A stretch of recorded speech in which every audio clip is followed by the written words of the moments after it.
माना जाता है कि भगवान विष्णु के 10 अवतार हैं, जो ब्रह्मांड के संरक्षक और स्वामी हैं।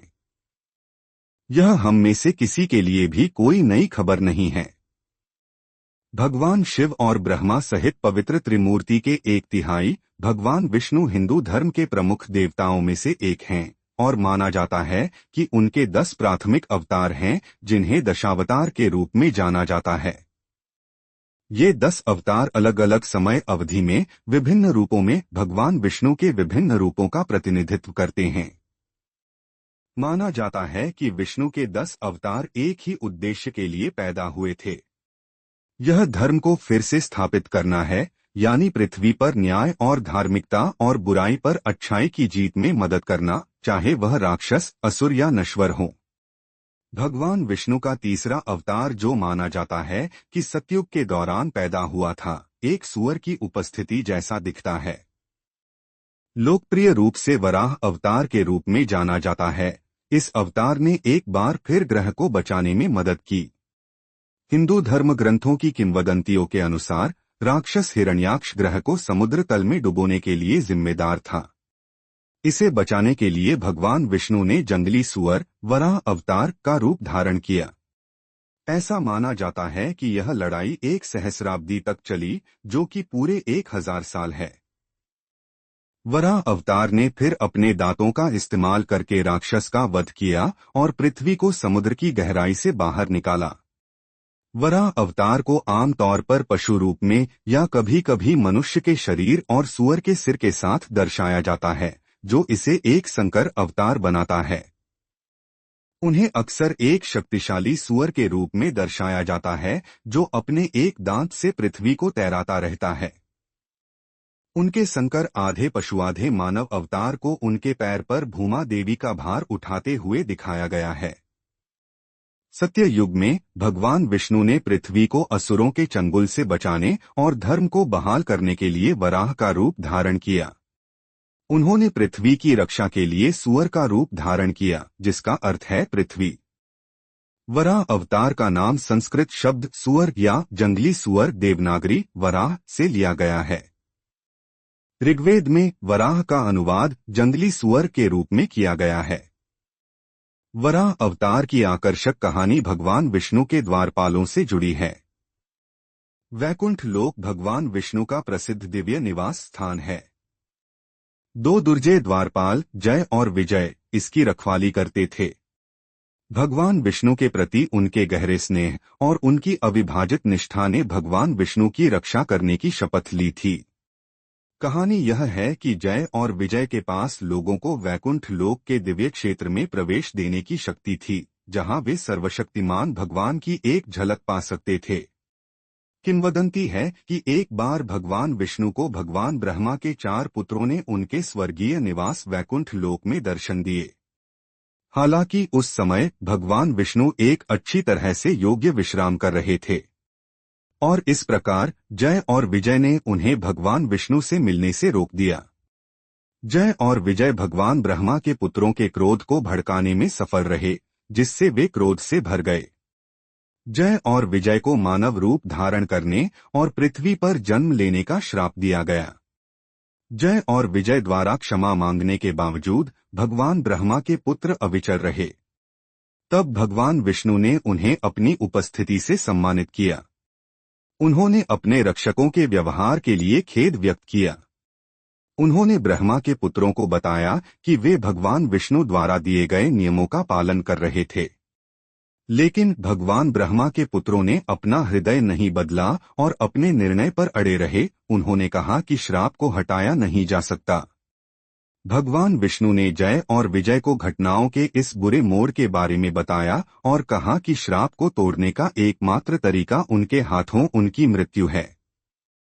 हालांकि रक्षक इस भाग्य से विचलित नहीं हुए, और जैसा कि भाग्य में लिखा था, जय और विजय ने हिरण्यकश्यप और हिरण्याक्ष नामक भाइयों के रूप में पुनर्जन्म लिया। भगवान ब्रह्मा के प्रति हिरण्याक्ष की भक्ति वास्तव में अपार थी। वर्षों की समर्पित पूजा के बाद उसे स्वयं भगवान ब्रह्मा से एक शक्तिशाली वरदान मिला, यह आश्वासन कि कोई भी प्राणी, चाहे वह दैवीय हो या नश्वर, कभी भी उसका अंत नहीं कर सकता। हिरण्याक्ष अजय होने की भावना से भर गया था, क्योंकि उसे विश्वास था कि उसने अमरता प्राप्त कर ली है। उसके दुष्टता की कोई सीमा नहीं थी, क्योंकि उसने हमारे ग्रह पर अनजान पीड़ितों को कष्टदायी पीड़ा देना शुरू कर दिया था। हिरण्याक्ष ने देवताओं पर कहर बरपाया और यहाँ तक कि इंद्र के दिव्य महल पर हमला करने की हद तक चला गया। देवताओं को अपनी सुरक्षा के लिए भागने और पृथ्वी के भीतर छिपी हुई गुफाओं में शरण लेने के लिए मजबूर होना पड़ा। हिरण्याक्ष ने तब पृथ्वी पर कब्जा कर लिया और उसे पाताल लोक की गहराई में डुबो दिया। इससे पृथ्वी डूबने लगी, क्योंकि पृथ्वी का वजन समुद्र के लिए सहन करने के लिए बहुत अधिक था। इन घटनाओं के दौरान पृथ्वी शक्तिशाली मनु और शत्रुपा के शासन में थी। मनु और शत्रुपा अपने दुख के लिए सांत्वना मांगने के लिए भगवान ब्रह्मा के पास गए। पौराणिक कथा के अनुसार भगवान ब्रह्मा ने बताया कि भगवान विष्णु की खोज ही आगे बढ़ने का एकमात्र रास्ता है। इसके बाद भगवान ब्रह्मा ने अपना ध्यान अंदर की ओर मोड़ा और भगवान विष्णु का ध्यान करने लगे। उनकी नासिका से एक छोटा सुअर का बच्चा निकलता हुआ दिखाई दिया। एक समय में छोटा सा प्राणी एक असाधारण परिवर्तन से गुजरा, धीरे धीरे आकार में बढ़ता गया, जब तक कि वह एक विशाल पर्वत की तरह परिदृश्य पर ऊंचा नहीं हो गया। यह भगवान विष्णु का अवतार था। अपनी आवाज में दृढ़ संकल्प के साथ उन्होंने घोषणा की कि वे विशाल महासागर में गोता लगाएंगे और धरती माता को बचाएंगे। एक गर्जनापूर्ण गर्जना के साथ भगवान विष्णु एक शक्तिशाली सुअर में बदल गए और बादलों को चीरते हुए अपने खुरों के साथ आकाश में उड़ गए। बेलगाम दृढ़ संकल्प के साथ वे धरती माता को खोजने के मिशन पर समुद्र की गहराई में उतर गए। विशाल महासागर को पार करते हुए वे अंततः दूसरी तरफ पहुंचे और एक अविश्वसनीय खोज की। इसकी रहस्यमय गहराई में भूमि देवी स्वयं पूजनीय धरती माता विराजमान थीं। जैसे ही वे समुद्र के विशाल विस्तार से यात्रा कर रहे थे, उनका सामना समुद्र के शक्तिशाली भगवान वरुण से हुआ। दृढ़ निश्चय के साथ उन्होंने वरुण देव को युद्ध के लिए चुनौती देने का साहस किया। वरुण की चालाक योजना में हिरण्याक्ष को यह विश्वास दिलाना शामिल था कि उसके लिए एकमात्र योग्य शत्रु कोई और नहीं बल्कि स्वयं भगवान विष्णु हैं। इस प्रकार हिरण्याक्ष को शक्तिशाली देवता के साथ भयंकर युद्ध में शामिल होने के लिए मजबूर होना पड़ा। अचानक नारद कहीं से प्रकट हुए। हिरण्याक्ष ने भगवान विष्णु का स्थान जानने की मांग की। नारद ने हिरण्याक्ष को बताया कि भगवान विष्णु ने धरती माता को समुद्र की गहराई से बचाने के लिए एक साहसिक अभियान शुरू किया है। अपने हृदय में क्रोध के साथ हिरण्याक्ष समुद्र की गहराई की ओर बढ़ गया। एक वीरतापूर्ण कार्य में भगवान वराह ने अपने शक्तिशाली दांत को समुद्र की गहराई में डुबो दिया और उस पर धरती माता को उठा लिया। एक दृढ़ प्रहार के साथ वह ऊपर चमकती हुई सतह की ओर बढ़ गया। एक भयंकर मुठभेड़ में हिरण्याक्ष अपनी शक्तिशाली गदा के साथ भगवान वराह की ओर बढ़ा। उसने भगवान विष्णु को उनके वराह अवतार में चुनौती देने का साहस किया, यह दावा करते हुए कि उसके पास दिव्य प्राणी से युद्ध करने की शक्ति है। भयंकर शक्ति के साथ राक्षस ने अपनी शक्तिशाली गदा भगवान की ओर फेंकी, अपनी सारी राक्षसी शक्ति के साथ हमला करने के लिए तैयार। कहा जाता है कि भगवान वराह ने एक कदम पीछे हट लिया। युद्ध जारी रहा। जैसे ही सूर्य अस्त होने लगा, भगवान ब्रह्मा ने एक भयानक चेतावनी जारी की, रात होने से पहले राक्षस को परास्त कर दिया जाना चाहिए, नहीं तो उसका काला जादू दुनिया पर हावी हो जाएगा। वराह अवतार और हिरण्याक्ष के बीच युद्ध में शक्तिशाली वराह ने अपने प्रतिद्वंद्वी के चेहरे पर एक जोरदार मुक्का मारा। एक तेज गति से उन्होंने उसे उठाया और हवा में उछाल दिया। हिरण्याक्ष की मृत्यु हो गई, क्योंकि वह गिर गया और तुरंत मारा गया। भगवान विष्णु के तीसरे अवतार, जिसे वराह के नाम से जाना जाता है, सूअर को व्यापक रूप से आधे मनुष्य और आधे जानवर के रूप में चित्रित किया जाता है।